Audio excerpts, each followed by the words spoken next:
Radio Migrante every Sunday night from 9 to 10 p.m. on CHRY 105.5 FM. At magandang gabi po sa lahat ng nakikinig sa atin. Dito lamang sa Radio Migrante sa CHRY 105.5 FM, your leading source for diversity. Maaari nyo rin kami pakinggan sa www.chry.fm at i-click lamang ang Listen Live, Bell 5973, Rogers Digital Cable 945 o sa tunein.com sa inyong mga smartphones or sa mga web browsers. Ngayon po, makakasama niyong gabi ay yung tagapaglingkod na si Rhea Gamana, Louie Cayaño, Petronila Cleto, Chris Sorio at Ish Cabanya. Full house po kami ngayong gabi. So magandang gabi po sa ating lahat. Magandang gabi. Magandang gabi. We have a doctor in the house. Magandang gabi. So ngayon po sa Radyo Migrante, pag-uusapan natin ng hepatitis in general, particularly nga sa hepatitis C at ano magiging impact nito sa mga kababayan. Hindi lamang sa mga kababayan natin kundi sa lahat apektado ng hepatitis na disease. Ayun. So nga ang kasama natin ngayong gabi ay si Hywel Toscano, Ethnocultural Outreach and Social Marketing Coordinator sa KT po. Isa po siyang organization that promotes awareness sa HIV at saka sa hepatitis C, at saka si Dayan de Guzman, isa pong physician from the University of the Philippines and trained workshop facilitator with KT for the hepatitis C ethnocultural outreach, and live po via phone patch from the Philippines, Christopher Munoz from the Yellow Warrior Society in the Philippines. But before that, magpro-proceed po tayo sa news and headlines. Cordillera People's call to indemnify victims of martial law. On Thursday, July 24, 2014, victims and survivors of the martial law period filed their human rights claims before the Human Rights Victims Claims Board at the Baguio Convention Center. The victims and survivors are under the Republic Act 10368 or the Human Rights Victims and Recognition Act of 2013, which covers the period from September 21st, 1972 to February 25, 1986. According to Mr. Jude Baggo, Secretary General of the Cordillera Human Rights Alliance or CHRA, the passage of this law is a temporary victory for all the victims and their families, survivors, and communities who suffered during the martial law years of the Marcos dictatorship. The group calls for an urgent review of RA 10368's implementing rules and regulations. Female political prisoners at the Taguig City Jail slammed the BS Aquino government for constructing a first-class jail. Female political prisoners said in a statement released, "It is disappointing to know that a first-class jail is being built for politicians and personalities who pocketed, exploited, and took advantage of the nation's coffers." The so-called state-of-the-art jail is one of the projects funded by the Disbursement Acceleration Program or DAP, according to Malacanang's list in its effort to justify DAP. While the total cost of the jail construction remains unknown, an amount of 20 million pesos from DAP was allocated for the said jail. The female political prisoners said that constructing a high-tech jail facility is not a solution to meet the needs of the high-risk or high-profile prisoners. Those political prisoners who are in the Taguig City Jail female dorm are NDFP Peace Consultant Maria Loida Magpatok, Gemma Carag, Marisa Espedido, Pastora Latagan, Evelyn Legaspi, Rhea Pareja, Miguela Peneiro, and Andrea Rosal. Maria Del Torres, the fourth-month pregnant women's rights activist, was also detained at the TCJ-FD before she was brought to the Taguig Pateros District Hospital due to threatened abortion. Peace negotiations between Widmora Islamic Liberation Front and Aquino government conducted in bad faith. In a statement of the Moro Christian People's Alliance or MPCA, the Aquino government's peace negotiation with the Moro Islamic Liberation Front or MILF is described as insincere, dishonest, and deceptive. MCPA claims that President Aquino also conducted his peace negotiation in bad faith in the midst of the GPH or Government of the Philippines and MILF peace negotiations. President Aquino publicly declared the Autonomous Region in Muslim Mindanao or ARMM a failed experiment that has to be abolished and replaced with a Bangsamoro in 2016. In spite of this declaration, President Aquino used more than billion pesos from Disbursement Acceleration Program or DAP to resurrect the failed experiment. It appears that the objective of the Aquino regime in entering the peace process is merely to pacify and quell the people's armed resistance instead of addressing the root causes of the conflict. SONA 2014, No More Lies, No More BS. Oust President Aquino, the pork barrel king. Migrante Canada, along with the Filipino people, condemns B.S. Aquino's defense of his unconstitutional and illegal presidential pork barrel, also known as the Disbursement Acceleration Program or DAP. We call for the dismantling of the corrupt pork barrel system, also known as the Priority Development Assistance Program or PDAF. State of the Nation Address or SONA 2014 will once again be lies regarding the country's growth and development. Migrante Canada deplores Aquino's continued puppetry to foreign, mainly U.S., interests and the gross violation of the Filipino people's rights. Migrante International Chairperson Gary Martinez slams Aquino and his cohorts for squandering $177 billion in DAP while scrimping on funds for Filipino migrants in distress and their families. Martinez says, DAP did not produce. DAP is not saving. DAP is not good. DAP was not done in good faith. DAP did not produce good results. What B.S. Aquino did through DAP was to pull in millions of pesos into a huge sum of presidential pork. DAP was used for bribery, patronage, politics, and to consolidate B.S. Aquino's clique in government. Here in Canada, migrant workers face imminent deportations. Tess Agustin, chairperson of Migrante Canada, points out there are thousands that are on the verge of deportation, while consulates have not publicly made a statement of support and plans on what they will do when this happens. While migrants and immigrant Filipinos in Canada seek better, accessible, and affordable consular services, including having consular offices in Alberta and Manitoba, B.S. Aquino is busy stealing money from the people through DAP and PDAF. The Central Bank of the Philippines say that in 2013, overseas Filipinos' personal remittances grew from $21 billion to $25 billion. Filipinos in Canada sent almost $1 billion of this amount, and thus among the top dollar-remitting OFWs. Karapatan has also said that DAP was used directly and indirectly to sow terror among the people through AFP and the office of the OPAAP through projects channeled to paramilitary groups. Migrante condemns these repressive methods and the persisting climate of impunity under Aquino's term.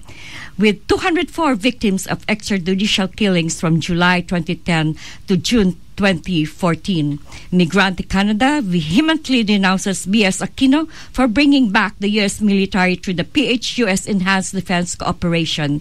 Migrante Canada will mobilize its chapters and allies in the different provinces to join the Filipino people's call for the ouster of the oppressive, corrupt, fascist, and puppet U.S. Aquino regime. In the other news, Philippine population officially hits 100 million. The Philippine population hit a new milestone on Sunday, July 27th, with the birth of the 100 millionth Filipino, a healthy baby girl. Baby Chonalyn was born at the Dr. Jose Pabella Hospital in Manila at 12:35 a.m., officially pushing the population of the country to the historic milestone that highlights the challenge of providing for more people in the already impoverished nation. The daughter of Dailin Kabigayan, a resident of Sampaloc, Manila, baby Chonalyn is one of the 100 babies born in state hospitals all over the archipelago who received the symbolic designation of 100 millionth baby. Gaya po ng binanggit natin kanina, kasama po natin ay si Dayan de Guzman. Isa po siyang physician sa Pilipinas at siya rin ay naging trained workshop facilitator with Katie for the Hepatitis C Ethnocultural Outreach. Si Hywel Toscano po ay isang Ethnocultural Outreach and Social Marketing Coordinator sa nasabi pong organization. At live via phone patch ay si Christopher Munoz from the Yellow Warrior Society in the Philippines, na kung saan po ay pag-uusapan natin kung gaano po kahalaga yung awareness ng hepatitis po in general. Hindi lamang po para sa mga kababayan po natin, pati po sa lahat ng involved, no, sa advocacy na ito. Kaya po batiin natin, no, nandito sila live via studio and live via phone patch. Hello Diane and Hywel, magandang gabi. Mabuhay at magandang gabi. Hi, thanks for having us. Yes, thank you for gracing us here tonight at Radyo Migrante. And is Christopher ready? Hello, Christopher. Yes, good evening din sa inyo. Thank you for inviting us. Maraming salamat din po sa pagpapaunlak sa amin dito sa Radyo Migrante. Pakipaliwanag lang siguro, let's start with Hywel, no? Ano bang hepatitis? At merong 5 classes. Well, hepatitis means inflammation of the liver, and viral hepatitis. There's many different kinds, but the kinds we're talking about mostly in Canada are types A, B, and C. And when hepatitis is caused by a virus, it's given a letter. Now, hepatitis A and B are common in Canada, but there's vaccines for them. And the reason why we do specific outreach around hepatitis C is there's no vaccine. And it can take 10 or 20 years for the liver to develop enough damage for a person to maybe notice that they're actually infected. So we encourage people to get tested and think about their histories around blood-to-blood contact. Yes, Canada, it's actually estimated that about 240,000 folks are living with hepatitis, and among those numbers, about 20% of those are immigrants. So maybe more than 40,000 people are living with hepatitis that maybe brought it over when they immigrated without knowing. Thank you, Hywel, for that. Let's go to specifics, which is hepatitis C. Apparently, there was no vaccine, no? Unfortunately, it is hepatitis C. How does one can potentially contract hepatitis C? Paano ba nakukuha ng tao yung hepatitis C? Okay. Pag sa hepatitis C, usually through blood. So, through blood transmission, pwede through sexual intercourse or siguro pa nagkaroon ng blood transfusion, so that is possible. Just like hepatitis B. Actually, sa Philippines, ang main concern is hepatitis B kasi almost estimated 7.3 million are infected. Pero sa C, I think the data is only 1 million. Dahil napag-uusapan nating hepatitis, and Diane, you have been working with Katie for the advocacy, and ano yung health situation ng mga Canadians dito in terms of the hepatitis C? So, health situation-wise, since this is a disease that usually symptom-free ang patient for a long time, so up to 20 years, symptom-free sila, most apparently live with it, like 1 out of 5 live with it and don't even know that they have the infection. So that's why what we're trying to push is provide the knowledge to the people to know and identify the high-risk behavior that may have exposed them, and na nagkaroon sila ng chance na pwede ba na ma-raise yung idea na am I infected, and since the testing is covered here in Canada, they can easily access it and know if they do have the infection or not. Hywel? And in terms of like the health situation of Filipinos in Canada, it's known that immigrants actually arrive healthier than the general Canadian population, and over time that actually declines as people assimilate, maybe change their diets, or as is the case with a lot of folks, they work themselves into the ground and maybe ignore their health until there's a problem. So one of the main messages around this hepatitis campaign, whether B or C or anything else, is that it's prevention. It's getting tested and maybe knowing a bit more before there's a problem. So, gaya ng sabi ko kanina, I guess Christopher can answer this too. Walang vaccine ang hepatitis C. So, paano siya nagagamot? Yes, ang hepatitis C is walang vaccine, so you have to have treatment. So, I'm not a doctor, so I cannot really specify what kind of treatment. Kasi for mga hepatitis C members ng YWSC, so they go to different kinds of treatment. So, hindi talaga, wala naman standard treatment. So, it depends upon the doctor kung anong gusto niyang ibigay na medication. So, Tita Pet? Mabalik tayo to Chris dun sa Pilipinas and the hepatitis B. Ano naman yung mga doon? Papaano nagpupunta into preventive methods ang ating sistema doon for hepatitis B? Actually, as of now, kulang talaga tayo sa awareness. Yan ang number one because maraming tao hindi nakakalam ng awareness, hepatitis. So, even companies, di ba, nadidiscriminate nilang tao because they don't know ano ba yung hepatitis B. Ang second problem is more of yung cost of test. Kasi sa Philippines, di ba, we don't have free testing or free medication. So, once na nalaman nila the cost of the treatment, minsan ayaw na nila. So, pinapabayaan lang nila until such time na grumabe, saka doon pala titingin kung saan pwedeng kumuha ng funds for access to treatment. So, yan ang pinakamalaking problema. Yung budget ng isang tao kasi hindi siya kasama sa ating PhilHealth or sa SSS. So, kailangan ikaw ang sariling mag-abono nun. Christopher, abono, no? Abono. So, ang gobyerno ba ay may budget allocation para sa mga ganitong basic services? Well, for hepatitis, there's still no free treatment. Unlike in HIV, we have in the Philippines free treatment of HIV, free screening, so free consultation. But for hepatitis, wala. Pero I think now PhilHealth is working on something for hepatitis B and C patients, and hopefully it will get approved because alam mo naman yung budget, di ba, per head kung how much. Pero syempre it's not everybody who gets infected needs to be treated. So there is a a criteria tapos saka sila pwede i-treat. Dayan? Napakatotoo po nung statements ni Chris Munoz. A lot of test pa po sa Philippines is actually out of pocket. So, hindi talaga nagiging priority at times, especially yung katulad na tong mga ganitong diseases that sometimes they consider as silent diseases because a person can live with it and not have any symptoms nga for a long time. So, priority-wise, even in the Philippine setting, nagkakaroon pa ng thoughts ang patients if they will allocate it to testing versus using it for the basic needs of their family. So, yun yung sad reality that we have to face. So, matanong ko lang. Ano yun, Christopher? Sorry? Correct yan. It's correct. Kasi, to give you an idea, the minimum wage now is $4.66 per day. So, that's the minimum wage earner that he can get. So, ang cost of treatment ngayon, let's say, if you take tenofovir, it's $135 already. So, medyo mataas na, di ba? And you have to pay for yung cost of living mo, food and everything. So, medyo hesitant ang tao pagdating sa ganon.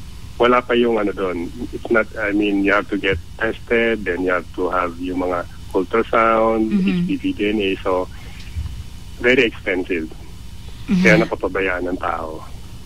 But a public-funded hospital like the PGH should have funds for it, right? Because hepatitis is among the top killers.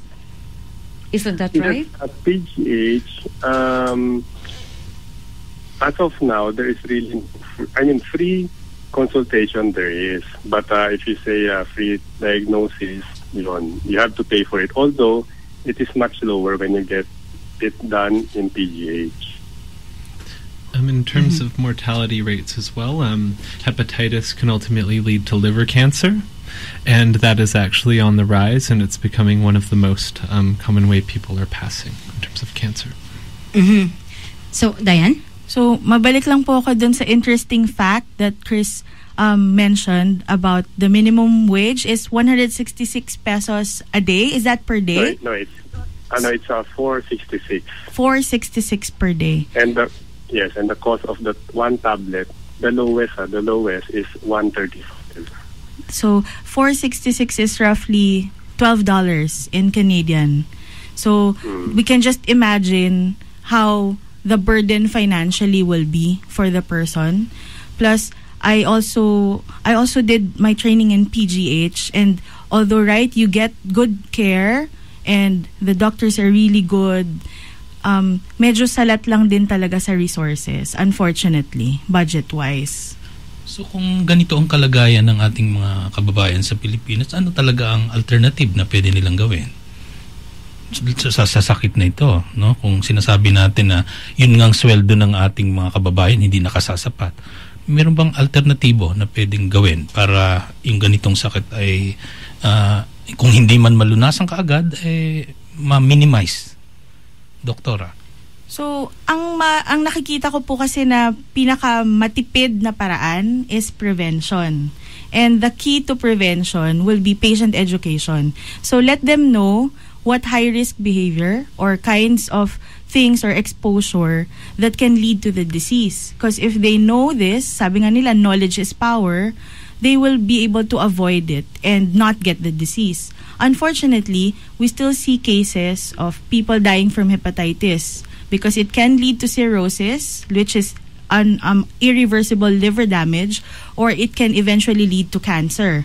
Although not all cases of hepatitis will go to cancer, right? But unfortunately, we do see these cases still kasi nga, priority-wise, it's not on the top list. So, eventually, they will have the symptoms, and when they do so, it's sometimes in the later stages na. So that's why right here, we're trying to sell that idea, know the reasons that can cause it, and then if you do have those exposure, get tested. Okay, nabanggit mo yung education, no, para sa mamamayan. Let's talk about yung sa Canada, yung prevention or education sa Canada, siguro si Highwell, and yung education naman na ginagawa sa Pilipinas para makita natin ang comparison o pagkakaiba. Kasi sinasabi mo, ito pala yung pinakamatipid. So, paano sa Canada? How is it in Canada, Highwell? At paano naman sa Pilipinas, Doktora, yung education campaign? Well, maganda ring marinig din natin kay Christos. So, mauna, do you wanna go first, Highwell? Sure, yeah, sure. Go ahead.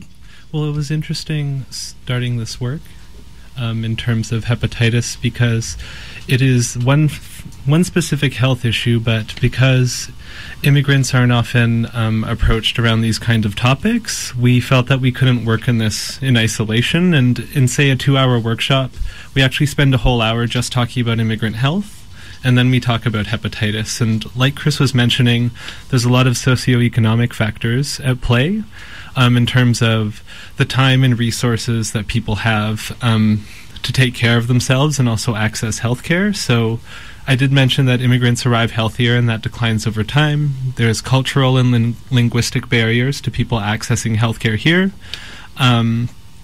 And people's experience of illness is not just maybe the symptoms of having a hurt liver, but it's also going to be their journey to find a specialist or the moment when they know that they have to ask their doctor to get a test, getting help through that. Maybe thinking about treatment options or how they're going to tell someone that they're now living with something. So our experience of illness as this much larger thing, having open conversations about that because people's experience of illness is often in isolation because of the stigma involved. And this is where Chris's work is very important and how I first engaged with him because of the advocacy that has to happen in the Philippines in their illness too. Christopher? Yes, in terms of Philippines, I think we still need to work on awareness because this is one topic, hepatitis is one topic na it's not really common to people, unlike TV, because they see it in ads, in advertisements. So we have to continue working on awareness, not just on because it's July 28 or Liver Month, so to continue doing that. And not only that, because the Philippines has a mandatory infant and children health immunization act in which where hepatitis B vaccine is free. Unfortunately, maraming di nakakaalam nito, so some did not have the vaccine, and if you're over 5 years of age, you cannot get the vaccine for free. So this one aspect, and another aspect is how to get the the vaccine, because since Philippines is an archipelago country, so you have to make sure that the vaccine goes through Visayas and Mindanao, not only in Metro Manila. So that's one important role. So we have to do this continuously every day. Tatanong ko lang din, Christopher, ano yung mga challenges ninyo in breaking the stigma, yung kumbaga yung public information, kasi nga alam naman natin parang shameful, no? Pag pinag-uusapan yung HIV, yung AIDS, yung TB, itong hepatitis, paano niyo siya inaano? Paano niyo overcome yung challenges na yun para ma-inform yung general public tungkol sa hepatitis? Well, in our own view, sa tingin ko, hindi dapat ikahiya ang may hepatitis B. Because mostly in the Philippines, it happens because it's from mother to child transmission. So, kung isipin natin, wala naman talagang kinalaman yung anak dahil na-transfer sa kanya to nang hindi niya nalalaman. So, we try to, as much as possible, para we don't give a negative statement. So, iniiwasan namin yung mga ganun na, ano ba yung hepatitis, kung nakakaano ba to, parang more on yung masinsakit to, hindi masyadong negatibo ang dating sa tao. Para more on passive information, para malaman ng tao na itong sakit nito, hindi dapat i-discriminate ang mga taong meron. Will, and then Diane. Well, one of the ways that we talk about stigma sometimes in workshops is we ask the group whether they would rather tell someone if they have cancer or if they have hepatitis. And usually people would actually say cancer because people aren't blamed for their cancer usually. When illnesses are linked to certain risk factors, people are embarrassed or feel shame to maybe admit they have them because something is assumed about them or blamed on them right away. And immediately they get a lack of support there. And probably for the Canadian setting, it's involvement with one of the primary reasons to get the infection for hepatitis C, for example, is IV drug use. So what we're trying to erase is the stigma of people thinking automatically if you're diagnosed with hepatitis C that you're an IV drug users. Because in fact, as mentioned earlier, the way to be exposed and get hepatitis C is through blood-to-blood contact. And there are a lot of ways to get this exposure. For example, blood transmission or being exposed to medical procedures like unsterilized equipment, even the simple use of tattoo equipments that have been reused. Because the hepatitis C virus, actually very fastidious organism, it can live outside of the body for a long time, even in a crusted blood or drop of blood. And when it's used again, and your blood get exposed to it, there's a chance of getting infected too. So yun yung mga bagay na kailangan din isaalang-alang. And ma-erase dapat yung thought na, okay, it's just among IV drug users. And this is one of the few places where we're going to tell Filipino people not to share.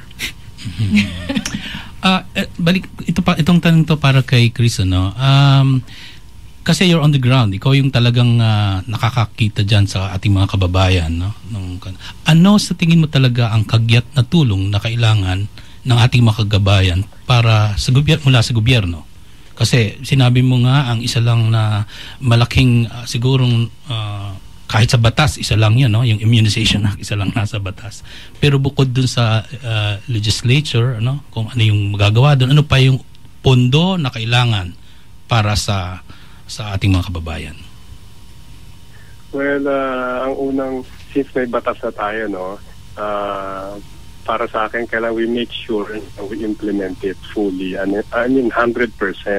So, kailangan siguro karagdagang pondo para lahat ng vaccine na maabot sa lahat ng, maski na malayo, di ba, nasa Batanes or nasa so maabot. So, pangalawa, for those na, para sa mga tao na infected na, sana magkaroon tayo ng masuportahan ng government through PhilHealth na para at least yung treatment. Alam naman natin ang hepatitis C is continuous treatment. So sana mabigyan sila ng continuous treatment kasi na-subsidize man lang para at least makapag-start man lang sila. Hindi yung talagang out of the pocket kasi yung sa masabot kagastos nila sa pagbili ng mga pagkain, kahit sa magpa-treat, yun ang way of thinking dito kaya nga nawawalan sila ng pag-asa kaya pinapabayaan na lang. So masupport na ng government through funding through PhilHealth, SSS, mga DOH, government agencies, yan malaking bagay na yan. So we start from little, then we go siguro hanggang kung saan tayo pwede maabot. So sa tingin nyo, Chris, ay ito yung tamang oras para igiit yung pondo kasi maraming issue tayo ng pork barrel, no? Yung mga pondong hindi gagamit na para sa serbisyo publiko. Sa tingin nyo, ito yung tamang oras, magkakaboses ang sektor ng kalusugan. Yes, so lalo na ngayon may sin tax bill. Medyo malaki ang nakukuha. So sana mabigyan lang ng atensyon itong sakit, hindi lang yung TB, AIDS, or malaria, or ano. So isama na rin to kasi importante rin naman to. May isa pang tanong, Chris, kung pwedeng malaman. Dahil merong mga statistics na sa Africa and some other countries, bumababa na ngayon yung instances of AIDS. Samantalang sa Pilipinas ay tumataas. Bakit ganito? Anong nangyayari? Well, para sa akin, sa tingin ko, something is, siguro may konting sa system kung bakit despite of all the funds that comes from Global Fund, from DOH, medyo umaakyat pa. Siguro, sa information, sa tingin ko, sobra-sobra na. Sa tingin ko, minsan yung tao na lang. Sa tao na yun, siguro kailangan through different ways i-project siguro ang HIV. Kasi actually ngayon, ang HIV, ang problem na may kasama ng Hepa B, may kasama pang Hepa C. So, minsan dumodoble lang yung gastos ng government. So, sana maisipan siguro ng paraan kung isang sistema pa kung paano ma-prevent yung ganitong klaseng pag-spread ng HIV sa Philippines. Okay, ito siguro dagdag na tanong lang para lang sa ating mga tagapakinig. Gaano talaga kaseryoso ang HIV sa Pilipinas? Well, in terms of sabihin natin na advocacy, when na-meet ko na sila after different groups sila, nakita ko malakas naman ang advocacy nila sa kanila. Ang siguro ang na lang is how to encourage people na ingatan kung paano mag-ingat, 'di ba? And kasi both ways yan. So yung meron ng HIV, yung wala pang HIV. So siguro yung wala pang HIV kung paano mag-ingat, at ganun din yung sa may HIV na at paano nila hindi ma-spread naman sa iba yung ganung klase. Unfortunately, malapit na magtapos ang ating feature interview ngayong gabi. Itong tanong ko ay para kay Diane, no, at saka kay Highwell. Bakit napaka-importante na i-break yung stigma, yung pagkahiya sa sarili na sabihin na ako ay may hepatitis? Dahil kasi may mga misconceptions, misnomers na, for example, nahahawakan yung kamay, may hepatitis na kaagad. Pakipaliwanag lang, please. Well, I have a bit of a personal story around that, and it's about how illness is dealt with in our families and our communities. And a common experience here, especially among new immigrants, is that the parents carry everything and maybe keep secrets from the people that want to take care of them. So my dad actually passed from liver cancer last year, and I actually didn't hear the C word until about 3 months, and he was stage 4 then. And depending on where you're at in terms of the stigma of being ill, in terms of telling anyone else, that was crushing to find out that late in the game. And I think when people, illness thrives in the margins, and we're talking about folks that may already not have a lot of access to social services or health, and then when they get sick, they can become further isolated, and the situation compounds. Take some more situations like if you have a caregiver here, maybe in between their permanent residency and getting granted it, and they have a health problem, that's not going to be their main issue as well. Diane? As for me, isi-simplify ko lang to one question. Mabubuhay ba ang tao kung wala kang atay? Hindi. So, importante ang liver sa ating katawan. It has more than 200 functions in our body. It's something that's affected by this virus. And you can live a long time and not notice that you have it. But even though there's no vaccination for hepatitis C, there is a cure. So, as early as possible to find out if you have it, the earlier the intervention also, the better the prognosis. So, that's one reason enough for us to know if we're infected and why we should get tested. Second is, we should also erase the stigma na holding hands will cause the infection, because fact of the matter is it's blood to blood contact, and that's one of the main points that we really want to get out na message. Bago tayo magtapos, maikling mensahe mula kay Christopher Munoz. Well, sana continuous ang natin ang education para sa mga tao, not only in the Philippines but all over the world. Although I can see since last year medyo marami ng groups ang nabubuo sa all over the world regarding hepatitis, yung concern nila. So I think lumalaki na yung concern. So we'll see. Sana ang discrimination hindi mangyayari masin saan part na masin sa Canada o sa Philippines. Kasi hindi naman to kagustuhan ng tao. Minsan kulang lang sa kaalaman. Maraming salamat Christopher Munoz from Yellow Warriors Society in the Philippines, Diane de Guzman and Hywel Toscano of Katie, an advocacy group on prevention and well-being of the people for hepatitis and the HIV. Maraming salamat po at patuloy sa inyong advocacy. Thank you very much. Up next, ang ating Pulso na Migrante in relation pa rin sa hepatitis awareness at nagtanong tayo sa ating mga kababayan kung gaano kahalaga ang hepatitis awareness sa ating lahat. Kaharap ko po ay isang panauhin upang hingan ng opinion tungkol sa awareness sa hepatitis C. Magandang gabi at kumari po kayong magpakilala. At para sa inyo, gaano kahalaga yung hepatitis C awareness para sa mga tao, sa mga nakikinig sa atin ngayong gabi? Magandang gabi po sa ating lahat. Ako po si Lisa, isa pong manggagawa dito sa Canada. Ang masasabi ko po ay health is wealth. Kailangan nating protektahan ang ating mga sarili sa mga posibleng sakit na po pwedeng makapagdulot ito ng hindi mabuting kalagayan sa ating mga buhay. Alam ko po na ang hepatitis C ay kailangang mapangalagaan o kailangang iwasan at alam natin na mahalaga ito at ang mga tao ay nangangailangan ng suporta. Ang hepatitis C ay kailangang iwasan dahil ito ay halaga sa ating kabuhayan at mga kasamahan natin, kababayan natin ay nangangailangan ng suporta para sa ganun ay mapangalagaan ang kanilang kalusugan.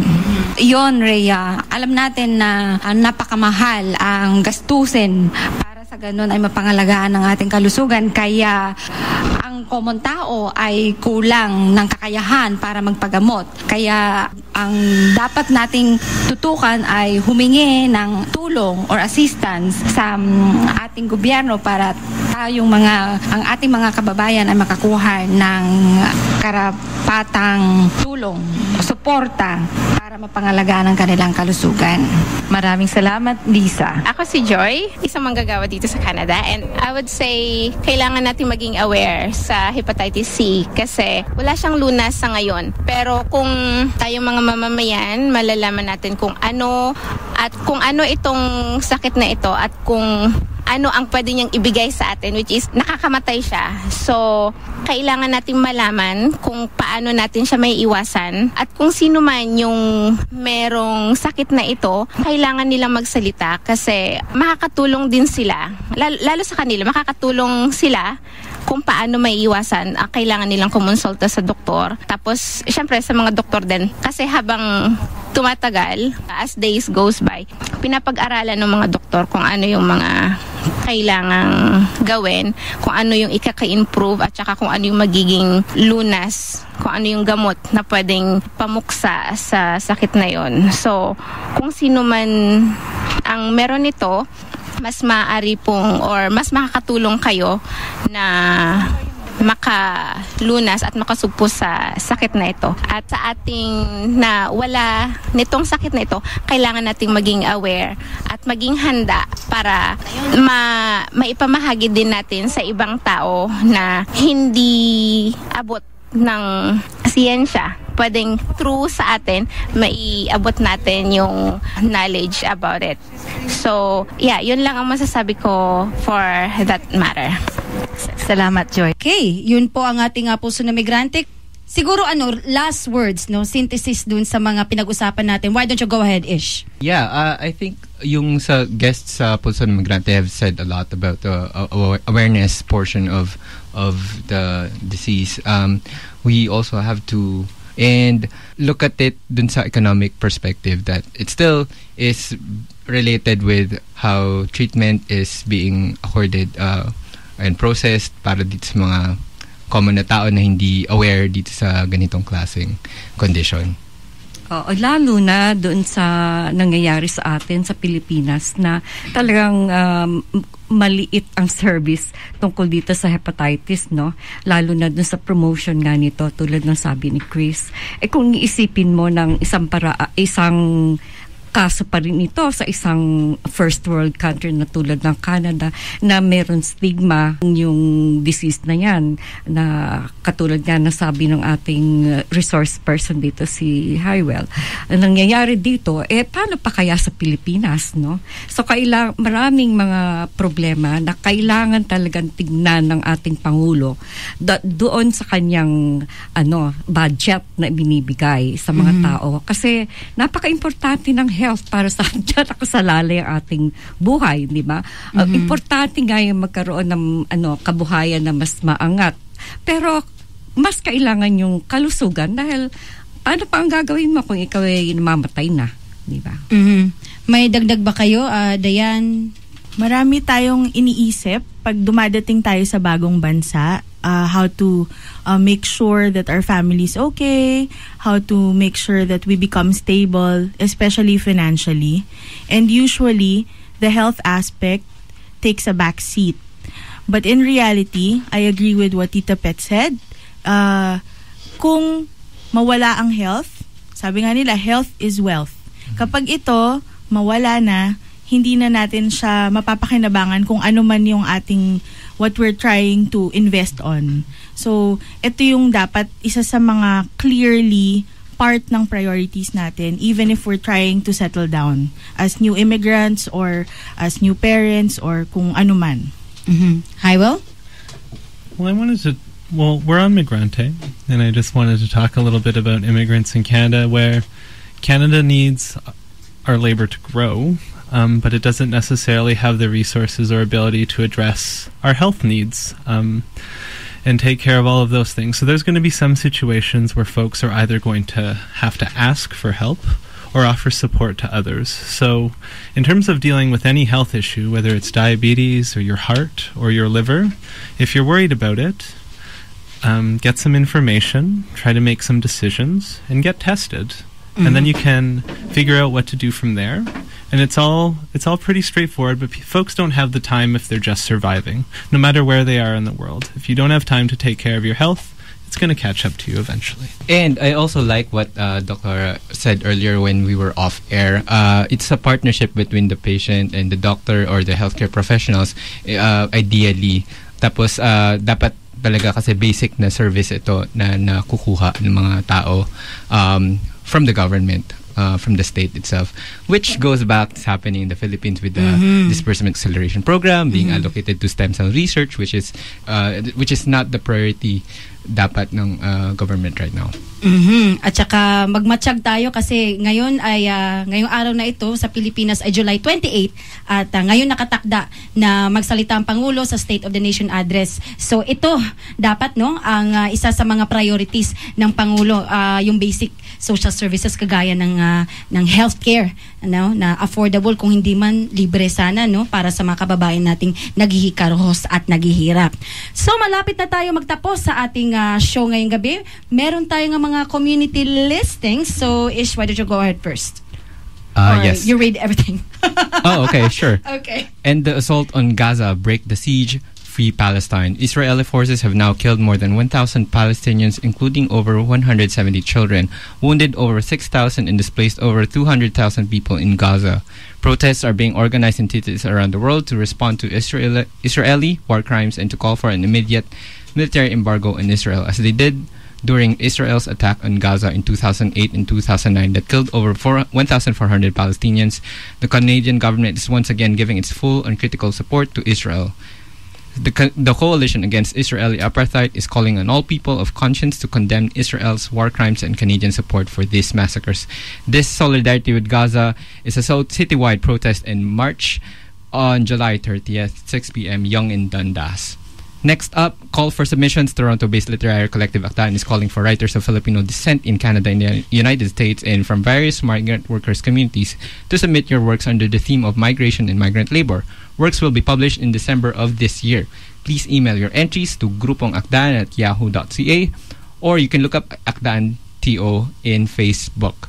The United Church of Canada, Kairos, Canadian Ecumenical Justice Initiatives, and the International Coalition on Human Rights in the Philippines cordially invite you to a public forum with guest Father Rex Reyes, current Secretary General of the National Council of Churches of the Philippines. Padre Rex is the first Indigenous person to take the helm of this leadership. The title of this event is Resource Extraction, Militarization, and Indigenous Rights, Which Way to Peace. It's at the Chapel Room, Trinity St. Paul United Church, 427 Bloor Street West. Free admission and refreshments. For information, contact Josie Forcadilla of UCC, 17680, extension 4041, or email ichrpcanada@yahoo.com. Okay, at syempre kailangan din natin ng mga volunteers dito sa ating award-winning na Radyo Migrante dito lamang sa CHR 105.5 FM. So, if you want to get involved in an amazing radio broadcasting for the Filipino migrant community, join the crew. So, Radyo Migrante Collective is calling out anyone who is interested to volunteer for our weekly program. Available positions include board operator, reporter, correspondents, researcher, social media archivist. Last year po, noong 2013, was a banner year as the show came out with a newscast and Pulso na Migrante segment. Also, it has been honored to have received the Spoken Word Programming Award during the CHOY 25th Anniversary Award Ceremony on July 6 last year, as well as one of the honorable mentions for third language programming at the recent National Campus and Community Radio Association or NCRA actually July pa ngayon, yes, this month. This award recognizes the show for being an outstanding leader and critically thought out spoken word broadcasting in the York University radio station. For more information po, pwede pong mag-email sa radmig105.5fm@gmail.com o tumawag po sa 647-281-0652. At lahat po ng mga announcements nito ay may lalagay po natin sa Radyo Migrante event page maya-maya po lamang. So may mga shoutouts kayo, Diane, Highwell. Go ahead. Shout out to my husband, Gary De Guzman, my son, Gabby Gab, and my mother-in-law, Lolita De Guzman. There you go. Hi, Will. Shout outs to Katie and wishing you well on World Hepatitis Day. Happy World Hepatitis Day at maraming salamat sa Katie at sa Yellow War Society in the Philippines. So, Ish, pahabol? No? Eid al-Mubarak to our Muslim friends. Yes. So, pag sinabing isang bagsak, sabay-sabay po tayong mag-clap. Okay? So, isang bagsak. Thank you very much, everyone.